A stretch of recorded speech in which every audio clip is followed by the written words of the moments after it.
The Trinka Podcast, academic writing done right. My name is Dr. KK, your host. In this episode of the podcast, you will listen to me speak with Gayatri Phadke from Enago Academy team about inclusivity in academia, the LGBTQIA plus perspective. This is the fourth part of our conversation. Of course, I'm answering this question with whatever experiences I have firsthand or secondhand within the US academic setting. Right. Uh, I think, unfortunately or fortunately, I was not in that situation where I had to directly advocate for a student. Mm-hmm. I was a graduate assistant. I was not the main instructor on a course, and that sometimes changes the type of conversations that you have. I think the part, uh, the part of student life that I was most well acquainted with or had to have conversations about was mental health, or Mm-hmm. the struggle to live away from family, Right. manage your own work, all of that.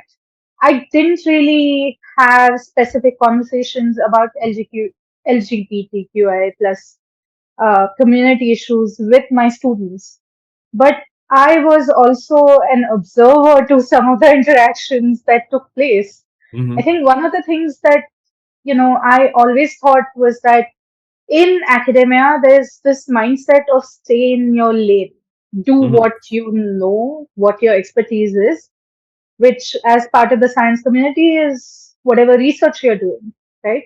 Um, People may not be explicitly telling you, hey, don't take part in uh, ac- advocacy, or don't be out and Mm-hmm. open about your advocacy, being part of the community, and so on. But there is this undercurrent of Mm-hmm.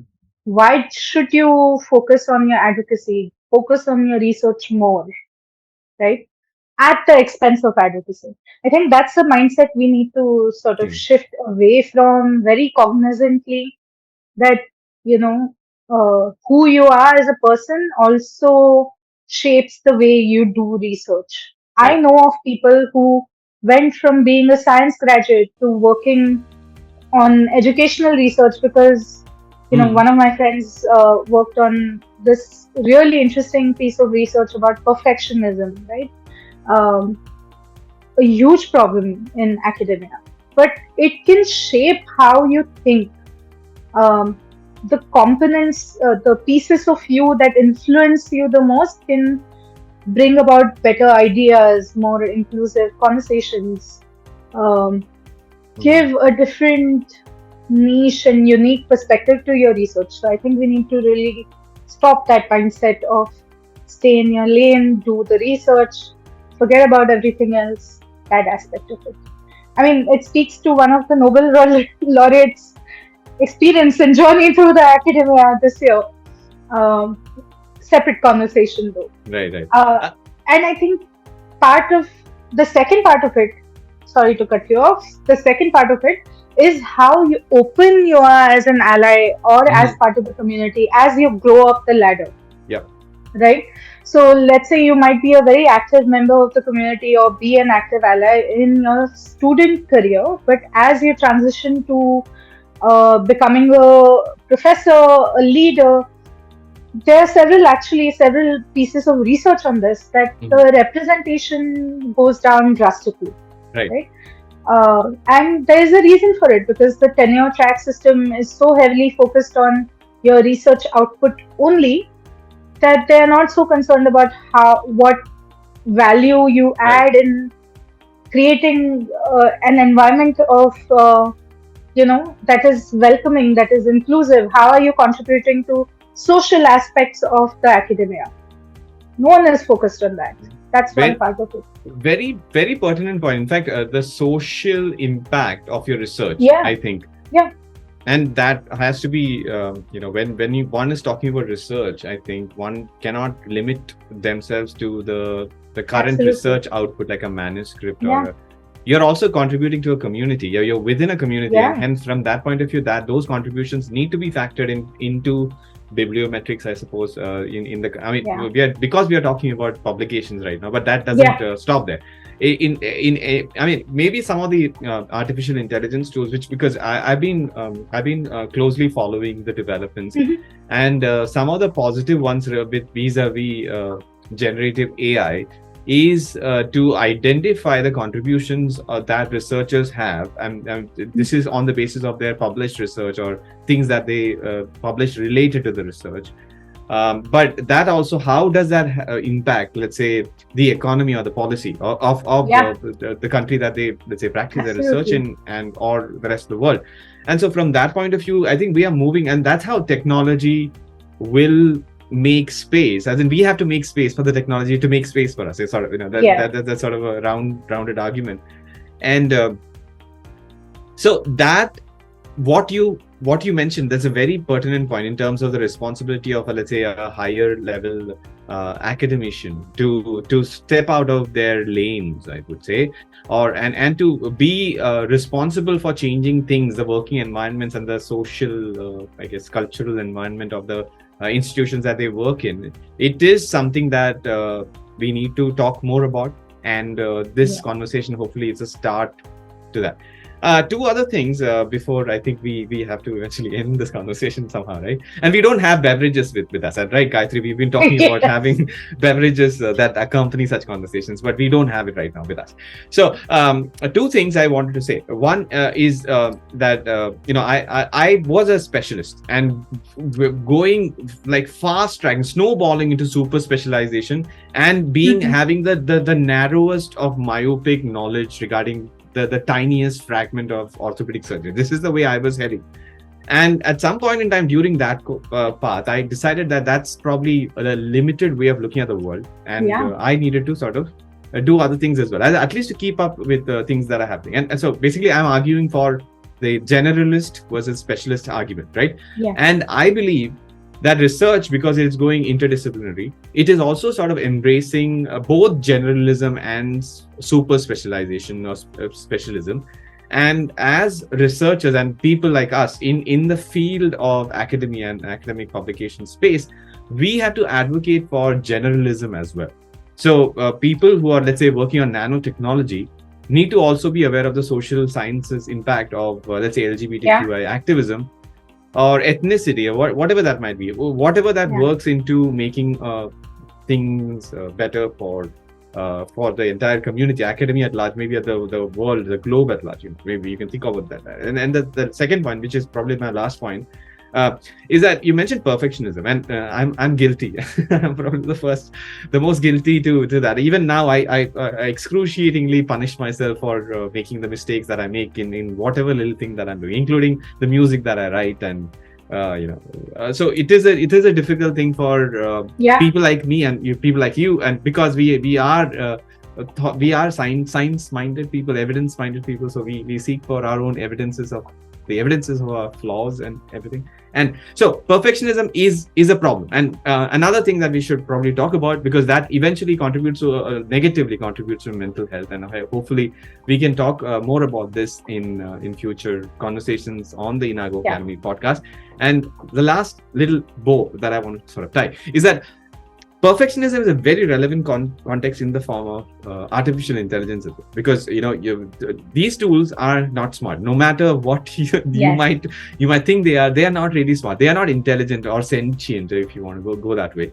And for academia to embrace, and to be fair to the larger research community, and even government and policymakers to embrace the technological advances that have been happening in the last, let's say, 10 months, you have to know that perfectionism is a utopian dream. It's a pipe dream. You cannot have yeah, it in any tool. I mean, maybe not into the absolutely. foreseeable future. And yet, if you shy away from embracing technology and innovation in your workflows, you're not doing it right, because you need to make space for things like this LGBTQI empowerment, and for you to expand, broaden your knowledge, be more of Yeah, a specialist. And that's what innovation and technology, including AI, can bring to you. So everybody, let's start talking how to get away from perfectionism, to have tools that help us and move the conversations forward. thank you, KK. That was once again a wonderful conversation, and I'm hoping there's definitely a part two, part three, part 10 coming out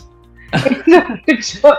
I thought that was a given. In fact, I was about to ask you. Look, this is I think the first time that I'm on the Enago Academy podcast, right? Yes. And I believe that there are a lot more episodes that somebody absolutely. can. So, can you tell us more about the Enago Academy podcast? What sort of topics are covered? Sure. Where somebody listening to this can find such conversations? And Um, how do yeah. they find it? As in, I know that you mentioned every platform. What do they search? What do they look for? They can, of course, find the podcast on Enago Academy's website. We are going to have all the episodes hosted there. But you can simply search for the podcast on any of the apps that you listen to.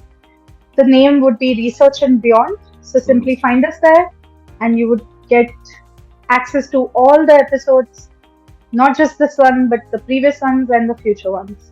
Right. And the podcast is not narrowly focused on very academic conversations necessarily, though we do intend to have a good mix of conversations that are about researchers' journey and academic life and so on, but also associated, pockets of a researcher's life, be it being part of LGBTQIA plus community, mental health, women representation, what have you. So I think we are open to any conversation really, and if anyone from the audience actually has a topic that they really feel very strongly about and they want to talk about it, they are more than welcome to get in touch with us, tell us a little bit about what they want to talk about, be on the podcast. It's always good to have as broad a perspective of the academia as you can, no Right. matter where you are, no matter what you do, and which position you hold within that. So that's a little bit about the Enago Academy podcast. And what are let's say, what was the last one published, if you remember? Is it something that, as in, because you probably, so what can they look for? What were the previous, the highlights? What were the highlights for the episode? Yeah, so we've done one on peer review, peer reviewers' perspective of how the industry works. There's a couple of conversations about open access, open scholarship, very topical and very relevant to not just today's conversation, but overall what the conversation has been in the industry about creating open research. So those are some of the topics, and what we look forward to is probably a couple of episodes on how researchers, the different perspectives of the LGBTQIA plus community, but as well as mental health, as you alluded to. It's a big part of being in academia. Right. And neither one of us are, strangers from it. So, that's something that people can look forward to. And one thing that I can think of, we were talking about having guests in our podcast. I might have a couple of people who might be interested in having conversations with us, a conversation or many conversations with us. Maybe we can consider doing something of that sort. So obviously they can find Research and Beyond or Enago Academy by searching for these terms on search engines and podcast platforms, right? Yeah. But some people might want to get in touch with you by email. Is there an email? Yeah. So you can get in touch with us on academy@enago.com. That's academy@enago.com. ENAGO.com. And I'm sure we'll include all of this information as well as some resources with this podcast episode. There's definitely some really nice research out there, some advocacy groups. And if there's anything you want to contribute to that, make sure you share that with us either via comments or via email, and we'll get that added. Right. So if they found Enago Academy, they have written to you, and that can be like President Trump can also write to you, right, and tell that what you said is not right. But they want to get in touch with Gayatri, the person, and they want to know more about your work. So how can they do that? So I think the easiest way to get in touch with me is probably LinkedIn. That's where I'm most active. I am on other social media, but probably not as active. So So I'm being that right are you saying that much. people cannot look for Gayatri on TikTok, and that's what you're saying? No, yes, I am not on TikTok, and I may be on Twitter, but I use it only to lurk and Yeah. The follow other lurking. people. Yeah, I think we should rebrand X to lurk Yeah. going forward.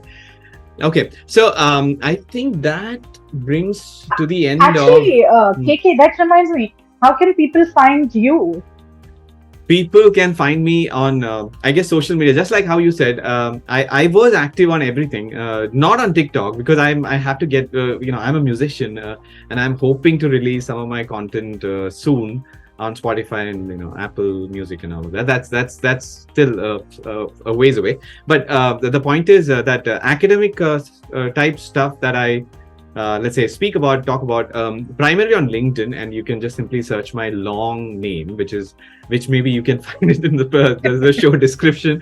Dr. KK or KK will not get you anywhere. You have to find my entire name and search for it.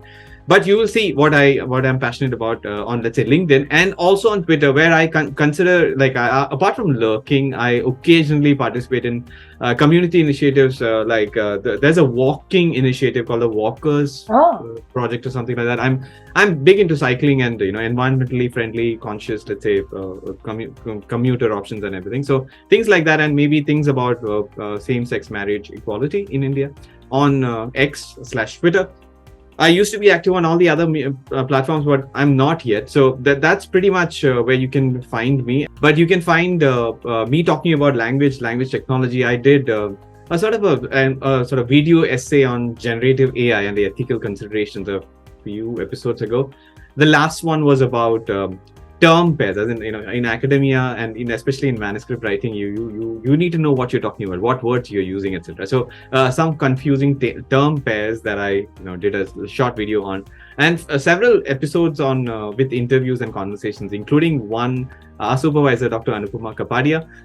Very, very interesting conversation. I recommend people who are watching the Research and Beyond podcast or Enago Academy podcast, wherever they are, just check out Trinka Podcast.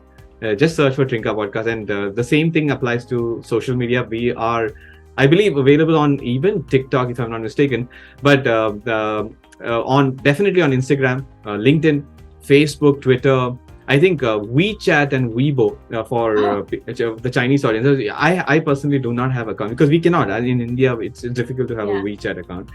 And on YouTube, so the podcast is a video podcast, and it is published on YouTube as well as on the Trinka.ai website. So just find Trinka AI on the web, and you'll eventually find the podcast if you're interested. You can find it on YouTube as well. And audio version should be available, just like how you said, on all major podcasting platforms. And I often say this, I mean, when I initially saw YouTubers do this, I did not think that was important, but it is very important for us, our content, to reach larger audiences, for people who identify with the content, who like the content, who want to contribute to the content, to like, subscribe, share, all of that, and click the notification button, because we really want you to be aware when we are talking about such topics, so that you can eventually share it. And that really goes a long way in promoting the content on these these algorithms, and eventually we want such content to reach the masses, right? And that's the whole point. So I said that, and obviously on podcasting platforms, you can definitely rate us as many stars as you can give, maybe 7 stars, because we are producing good content. But the jokes aside, as in, again, it brings us to the top of the skimmings that people might do, and hence we are promoting LGBTQI equality as through this podcast. So if you are passionate about that, and if you like the stuff that we're talking about, please rate us 5 stars on all the major podcasting platforms. One last quick thing: I'm also a part of an LGBTQI editors association. I'm a founding member. Currently, we are in the stage of putting together the committee and the organization itself. So I'm an active advocate. You can expect to see me write more about it. You can find it if you search for LGBT Editors Association on the internet.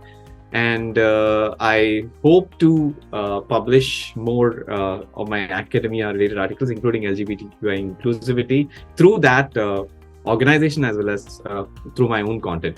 Maybe my blog is called Engaging Life. If you just search for it, there's a wordplay in the engaging part, if you know what I mean. And you can find it, and you can find me write about all sorts of things, including books. I'm very passionate about books, and generally I'm also write about writing, to say. So that's where. So you can find me on all these platforms and on the podcast and the LGBT editors, and maybe on my blog. Thank you, KK. I'm sure we'll look forward to many more wonderful contributions from you. And thank you so much for joining us today. Yeah, before we go, Gayatri, you've been a perfect muse for me. I mean, this has been such a wonderful conversation, and I think one of the reasons why these conversations will move forward is because of people like you and this brand, the Research and Beyond podcast and the Enago Academy podcast brand. So please, on behalf of everybody else, thank you for creating this space and asking me to come. I'm privileged to be here to talk about the things that we talked about. So thank you. Thank you. So I hope you enjoyed that conversation that I had with Gayatri Phadke from the Enago Academy team about inclusivity in academia, the LGBTQIA plus perspective. And so this is one of several such episodes that we have done in the Trinka Podcast. And the Trinka Podcast deals with conversations about the publishing industry, about academia. We also talk about language technology and developments like AI. We have conversations with other leaders from the industry, including data scientists. Apurv Nagwinkar is our lead data scientist, and we had a long conversation with him. We have had conversation with Trinka the person who the Trinka AI app is named after. The Trinka AI is a writing assistant for you. It's specifically catered to academic writing, and that's why we have this podcast, to the Trinka Podcast. Dr. Anupama Kapadia was another guest on our podcast, and she has donned a lot of hats, and she currently works with Enago Life Sciences and Enago Academy. So where can you find us? You can find the video form of the podcast on YouTube, as well as on our website, Trinka AI, and the audio form of the podcast can be found on all major podcasting platforms like Spotify, Apple Podcasts, Google Podcasts, and Amazon. We are also on social media, the Trinka Podcast brand. You just search for Trinka AI and you'll find us there. So we are on Facebook, Instagram, LinkedIn, Twitter or X as of now, and WeChat and Weibo.